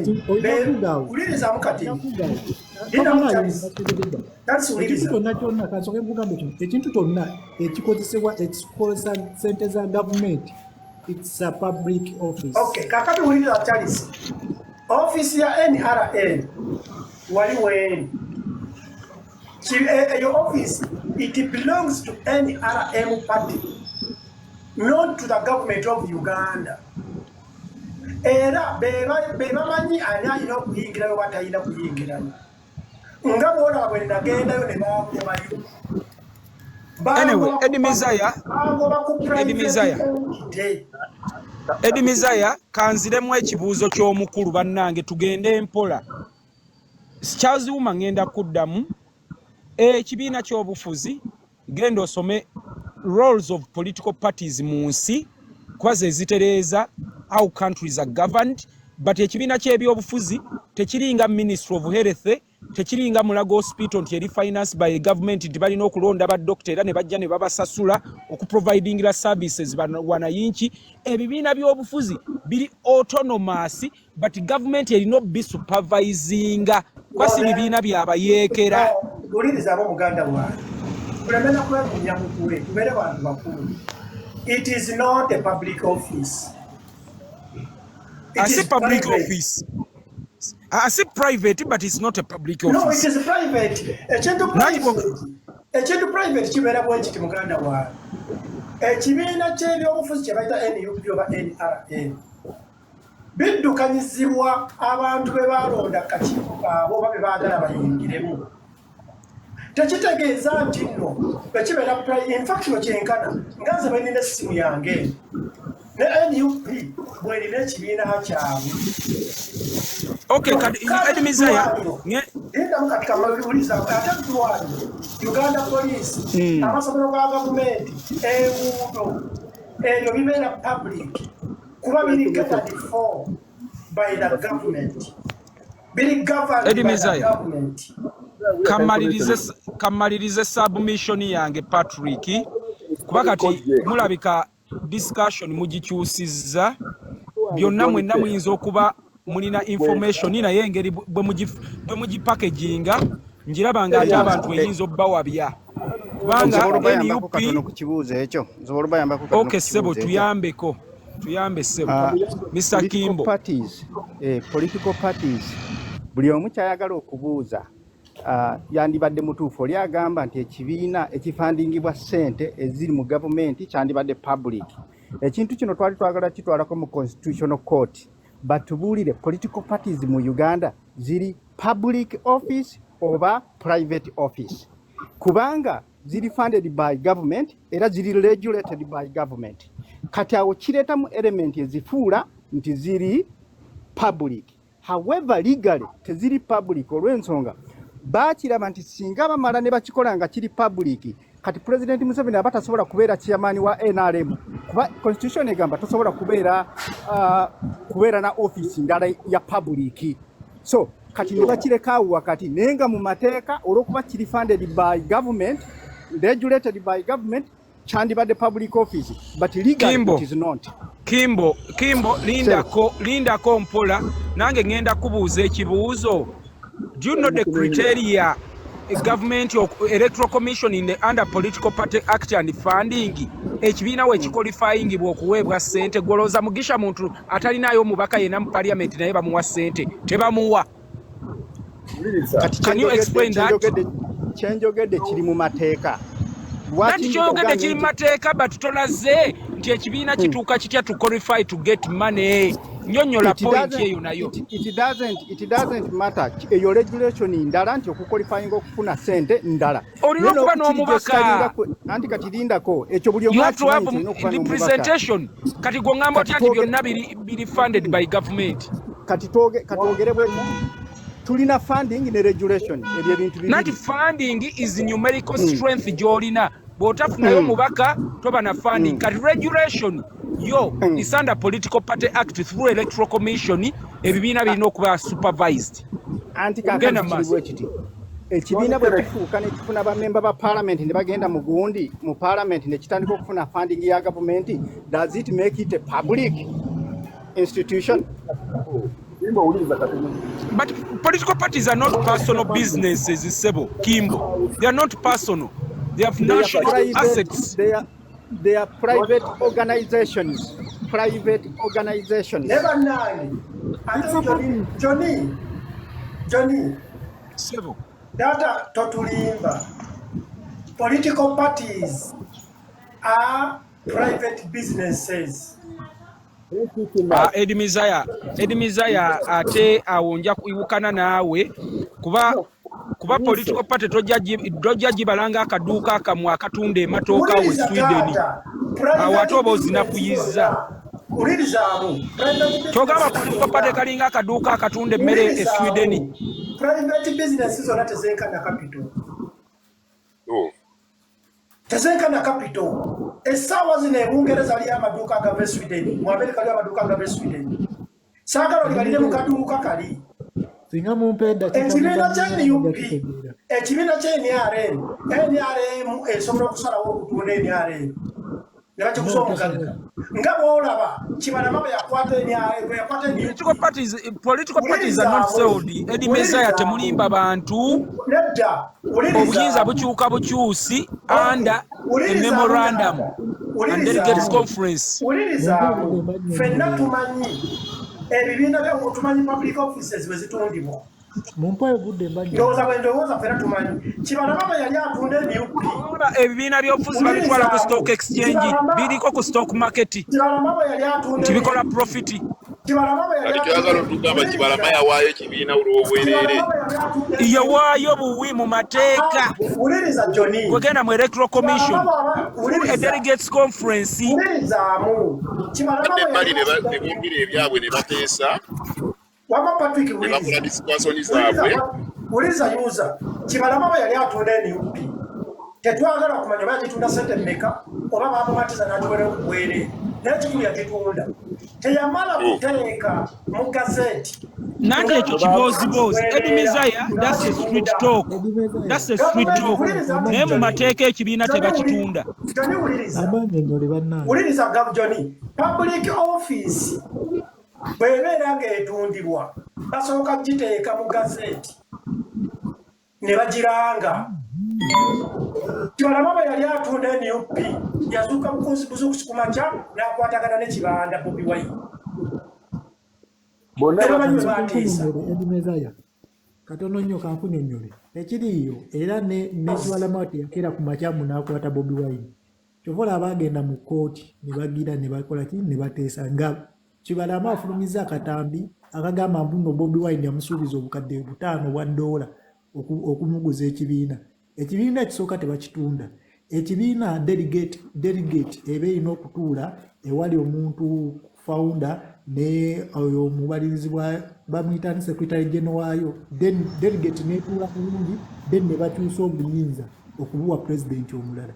Wekifuulira ekibiina ky'ebyobufuzi okuba public office, mbuno kiba kisasulwa ssente z'omuwi w'omusolo. Kyova olaba ekibiina ky'ebyobufuzi IGG oba kiwayo accountability.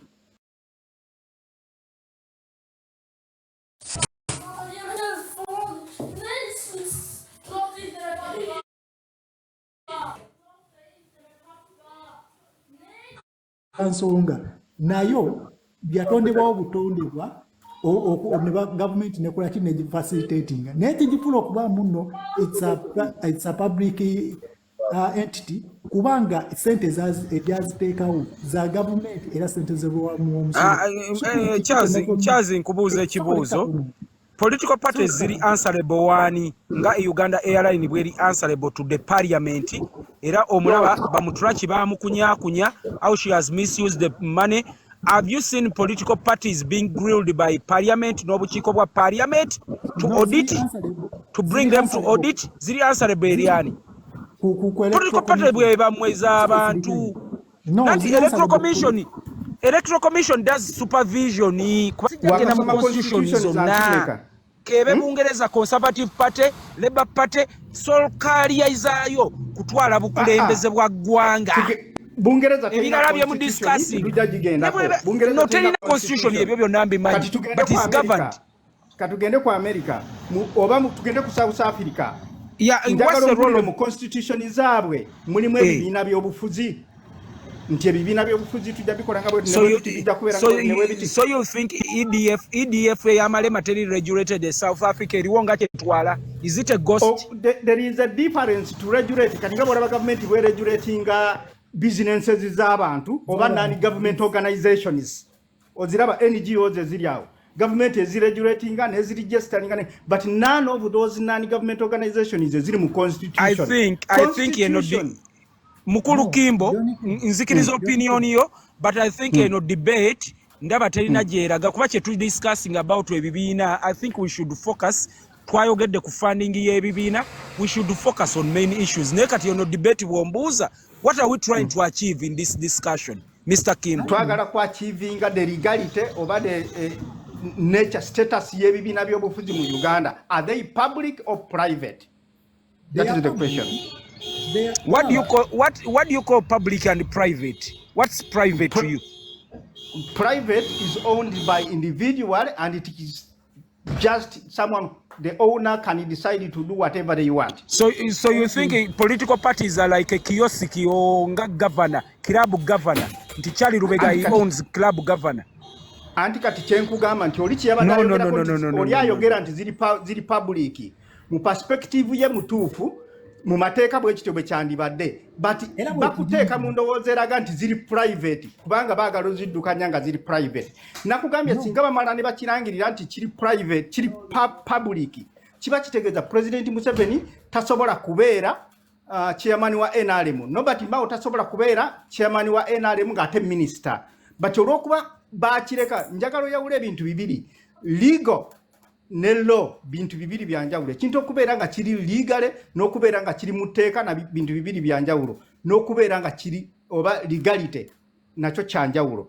Kati olw'okuba baatuteeka mu mbeera egamba nti biri private tetusobola bikwatako mu ngeri eyo, babireka ne bibanga ebikola kye bikola. Kyokka ate gavumenti ng'ebirinako obuyinza ne mu constitution yaffe ng'abantu mwebiri kiba kitegeeza byandibadde byaffe tubi owninga. Begendo nonye institutions zizo neziri mu constitution gundi Human Rights Commission ezo Auditor General Commission zizo nanga bozimanye ziri mu constitution. They are public commissions over public entities. And what is their role? Because you have to look role by role of each commission. No, it doesn't matter their role. Their role doesn't matter. What matters ziri mu constitution nga public entities ebibiina by'obufuzi mu lolo zaazo mwe ziri mu gundi mu constitution era nazo ziri stipulated ekyo kyandibadde kizifuula public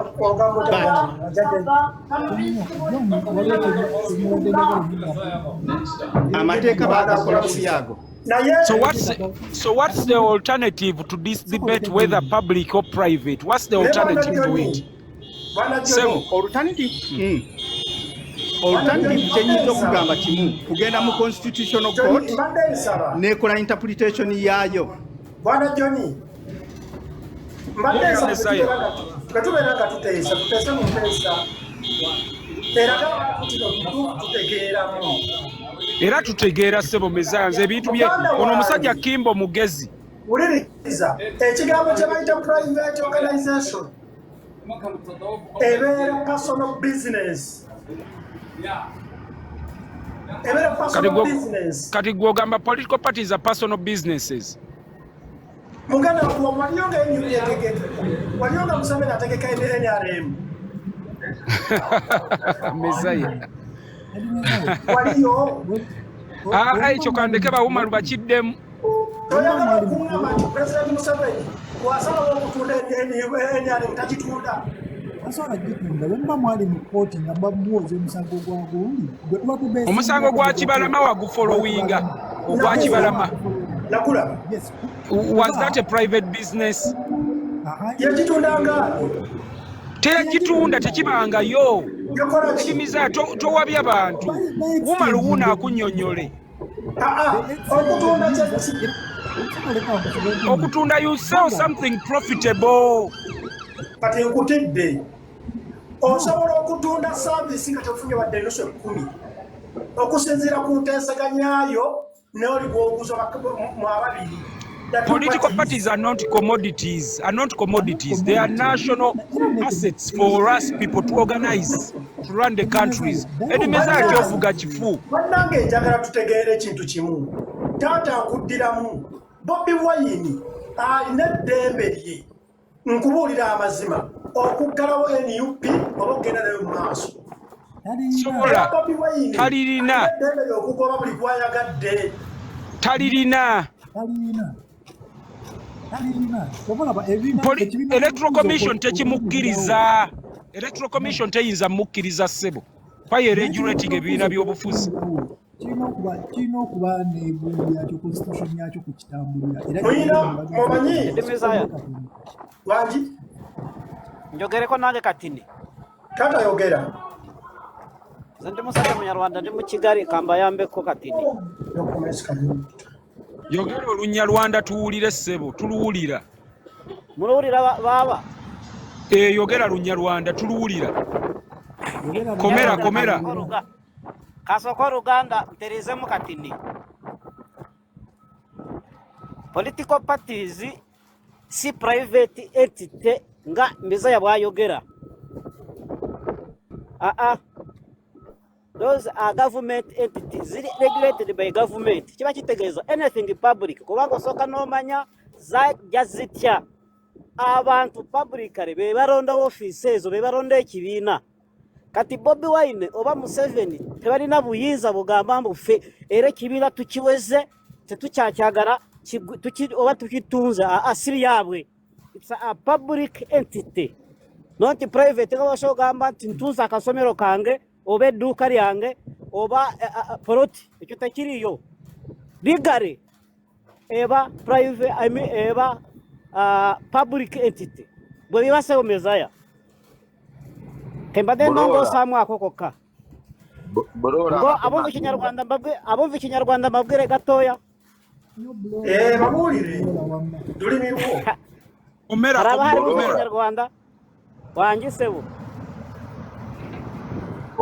ate olulimi lwo lukuswaza Lola komera mu Kinyarwanda vuge Kinyarwanda komera vuge Kinyarwanda ruswaza rutya ruswaza rutanga koredda Kinyarwanda tulina gavumenti yaffe namba tuli bannayibamba nswara leka naawe omusajja yeetooloolera mu lulimi lwe bamugamba edda yogera olulimi lwo lukuswaza luveemu talutegeera Olunyarwanda ndumanyi bulungi nnyo lwakuba mba mmanyite wano abasinga tebamanyi Lunyarwanda naye kuba tukukkiriza yogera olulimi lwo. Tulina n'Abanyarwanda abali mu struggle yogera komera vuga Ekinyarwanda. Murakoze cyane. Hari ikintu cyitwa autonomous. Autonomous ni nko kureba federal governments, states, ntabwo ziba ziri private. States, government states, they are not private entities. Wadenga zirina amateka gasivuga kategeza zesisinkana mu central government. Katenga lyetumira mizaya nekanga njogedde Oluganda naye ebyonga bikyali awo. Badesirongosa mu kinene nnyo. Akantu kange kwadde kakolaga nti si private entity. Kyekyo kyaka kyembadde nongosaamu. Mbadde njagala kujja kubolola ate zijjeko Peter nziddamu babe osindikire. Bulola nkugyeko lwa kintu kimu. Bulola nkugyeko lwa kintu kimu. Olulimi lwe talukkiriza mu lulimi lwe. Bw'obeera omugisu kkiriza nti oli mugisu. Lwaki wenyigiriza mu Baganda ate nga toli Muganda? Be proud of your language and culture. Mukulu Mizaya wangi nze njagala kugamba abantu kyetuwakanako kino kyamazima kituufu kiri mu mateeka. Bwe tuba twagala okikakasa bannayuganda tusobola okwesonda ne tutwala omusango mu kkooti ne tubuuza ebibiina by'obufuzi biri public oba biri private. Bwe batugamba kuba kati ffe endowooza yaffe gye tulina yanjawulo nnyo ku bali kye balina. Era tekifuula nti endowooza gye nina yentuufu oba ey'oli yentuufu. Tuyinza okulowooza nti biri public nga biri private. Naye nze nkugambye bw'oba oyimiridde ku sayidi y'amateeka osobola okwajuwinga n'ogamba ebitongole bino ebibiina by'obufuzi biri public olw'ensonga ze nkuwadde wammanga. Ekisooka babiteeka mu constitution, ekyokubiri biri regulated by government, ekyokusatu buli ekifuna ababaka kifuna ssente ziva mu consolidated fund kibimekinga okufuuka public. Kati bwe bimala okubeera public tusobola okuteeka akazito ku bakulembeze ne tugamba constitution egamba tewali mukulembeze anaabeeranga na office bbiri eziri public nti osobola okubeera minister ate n'obeera chairman w'ekibiina oba president ate n'obeera ne chairman w'ekibiina. Kyova olaba bwe baawaabira baminisita okubeera bamemba ba parliament bagamba nti ezo office bbiri za njawulo. Gundi bamemba ba parliament ne baminister, minister atwala public office ne member wa parliament asigala ye munnabyabufuzi political. Kakati awo twetaaga constitutional interpretation okukitwawuliramu. Batubuuzaabuuzaamu nekaneeno waboke batubuuzaabuuzaamu mbu minisita atwala omusaala gumu gwa baminisita n'oba obadde MP ne bakufuula minisita omusaala gwa MP togutwala otwala gwa minisita n'ebigenderwako naye ng'ate awoninga office bbiri. Kaakati kababuuliremu kye mbadde mutamanyi naye ndowooza abasinga wano bakimanyi. A public office erondebwa omuntu agikulira by public means. Omuntu yenna akulira public office singa ekibiina ky'ebyobufuzi kibadde public office government ye yandibadde eronda Bobi Wine agikulira. Naye olw'okuba bebeetuulamu ne beeronda akakiiko kabo baba famire nga bwe bategeeragana it makes it private. Teriiyo public office yonna ng'agikulira alondebwa in a private way. Eddie Mizaya nina ekibuuzo gy'oli kiri sensitive nno. Njagala ombuulire DP yatandikibwa omukulu Ben Kiwanuka omujjukira bulungi. Njagala nkubuuze Ben Kiwanuka famire ye okyagiraba wa mu DP? Twalinako mutabani we Kajimu Morris eyali MP okuva e Masaka eyo nga wa NRM naye nga mutabani wa Ben Kiwanuka. DP ekyaliwo? Do you think Ben Kiwanuka family in DP anywhere? No, see a president wa DP. DP is the oldest party. Katika nkubulire muzeyi tuwulirize.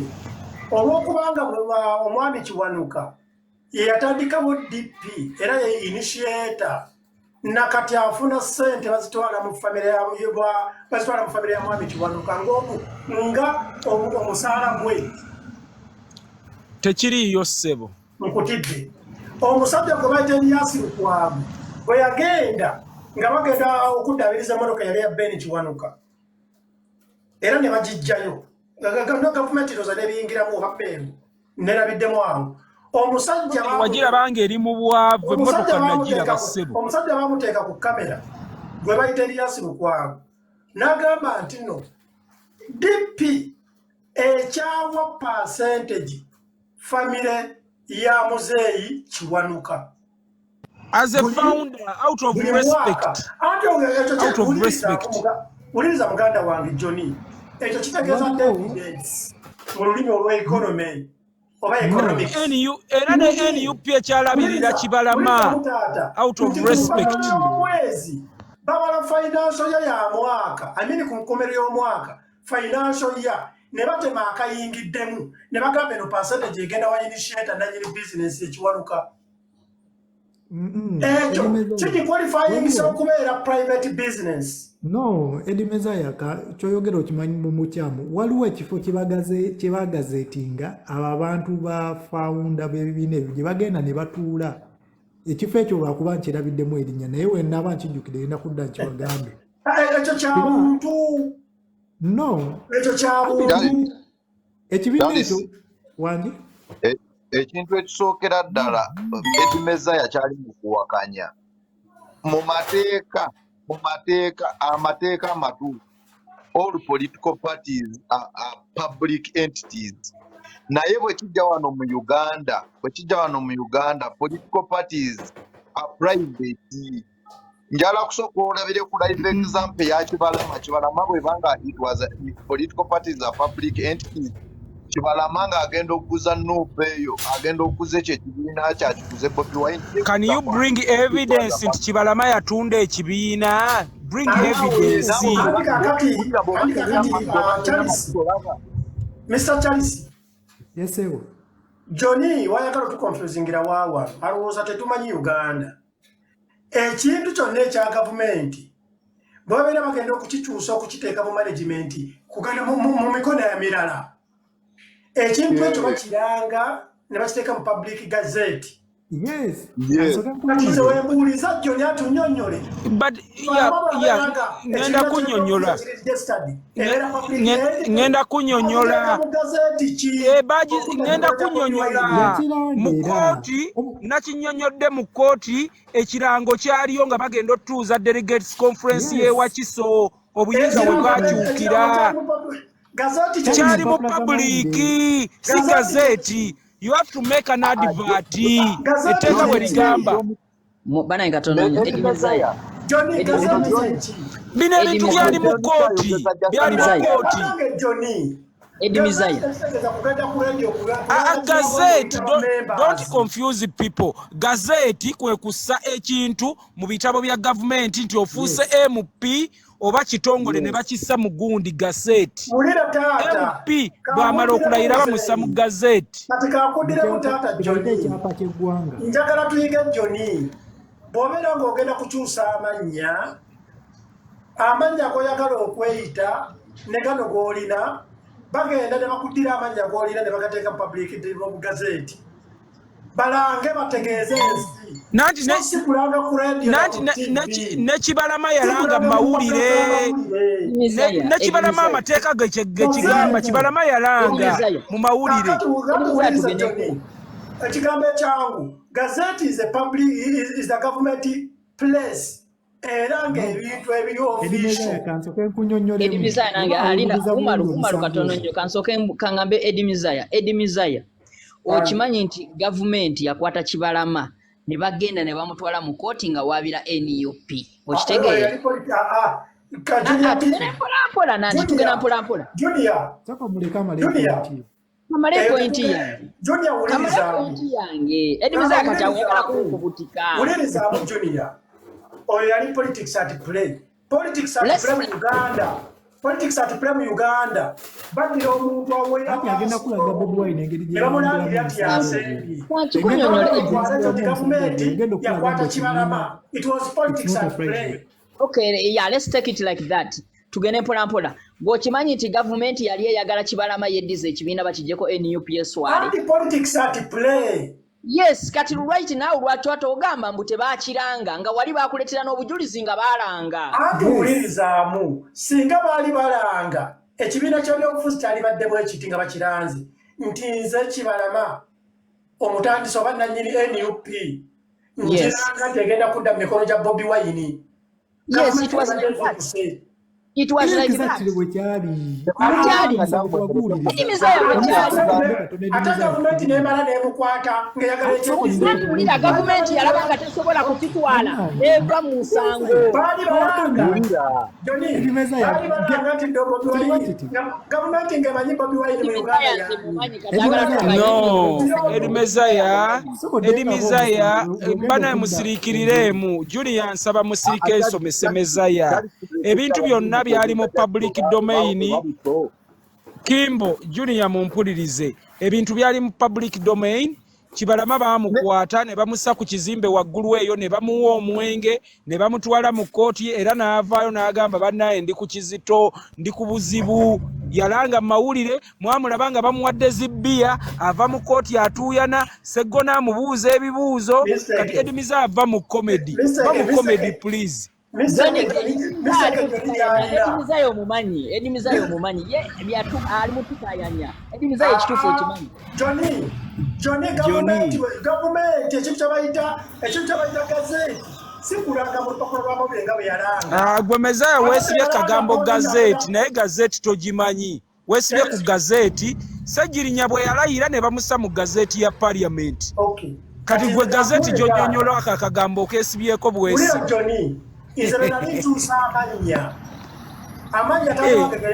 Nati waswearinga affidavit waswearinga kibayita affidavit. Ulirizaamu bw'ogenda n'olayina okola affidavit ekitegeeza nti okyusiza amannya ogenda ewaalo yo basi gwe bayita senior counsel n'akola affidavit n'egenda mu gazeti ng'ebategeeza amannya gano gagenda kugenda mu mannya gano nekitwala ebbanga lya wiiki namba. Eddie Mizaya kati ne bakitimba ku public notice board. Eddie Mizaya kankubuze soko tunyonyole kana kantu Eddie Mizaya nine kibuzo kyo. Eddie Mizaya nine kibuzo kyo mpulira. Goloza NUP Kyagulanyi bakwata NUP Kibalama Kyagulanyi ne Kibalama nafiirwa.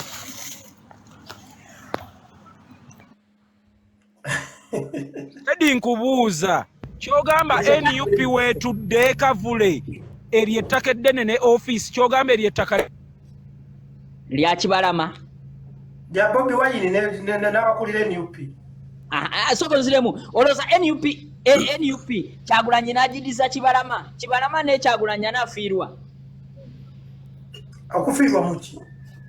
Olowooza mu byonna singa oba ompulira Mezaya oyagamba nti ekavule eryo ttaka lya Kyagulanyi ekibiina kiranze ekyo kibuzo kya kito. Mezaya nkubuuza kyogamba ekavula watudde NUP awapyawo ettaka eryakabi ennyo kyogamba eryo ettaka lya Kyagulanyi ne office we zitudde ekavule kati ate lwaki ogamba nti business lwaki egiyita business? Akakiiko akakulira era Solomon talina mutemwa ku kitebe kya NUP we kitudde. Solomon Kampala talinaako mutemwa. Obuzibu tulina tatugamba ekintu kiri private tetutunulira kutunga Bobi Wine tutunulira akakiiko konna abantu abafuna common goal ne bafuna ekiteeso nti tukole ekibiina kya NUP. Kyaffe bannayuganda kakati mulaba ekintu ekyo kye mulimu kwogera mulaba ekintu ekyo kye mulimu kwogera ekyamazima kirina amakulu nayagala n'okukola ekirala ng'ate ekibiina yakitandika si kikye ekyefudisi Besigye ekibiina kya FDC baagala ye lwaki Besigye tagenda n'awambe Najja Nankumbi oba kibiina ki ne bannange bonneewuunyisa lwa kintu kimu. Omuntu bw'atandika kampani ebeera ne common goals. Kizza Besigye afuna ssente okuva mu FDC ng'omusaala. Bagambe Steve Jobs yatandika Apple ne bamugoba. Tebamuwa musaala. Edimizaya Besigye mugagga yavaayo mu FDC ali katonga ali ku bibye. Lwaki taddayo Najja Nankumbi? Nandala Mafaabi yali mu ssente ssebo, Nandala Mafaabi yali mu ssente. Nakunyumiza buna kino obadde tokimanyi. Omuyaya yatandika channel gye bayita YouTube oba app gye bayita YouTube. Yatandika ebintu bye n'abikola bulungi nnyo, n'ayita banne bakole ekintu bakigaziye bakitunde mu bantu ng'olede agikozi bagigezesa mu community yaabwe. Trust me, abayayi ne bamwefuulira ne bamugoba. Edimezaya okombaliriza ebyobufuzi ebifuga eggwanga obirese ne bu business bw'abantu nti Edimezaya watandika kacano ko wano. You are confusing people. Uliriza Bobi Wine bulijja abagamba bwati. Bobi Wine yagamba nti nze atayagala Mathias nze ndamuwa obwa luupu. Nze atayagala Mathias nze ndamuwa ekifo kati kye twatumuwadde mu parliament. Era nze ndamuwa. Because commander in chief ye mukulembeze w'ekibiina yayogeranga omukulembeze w'ekibiina buli kimu kimutuuka.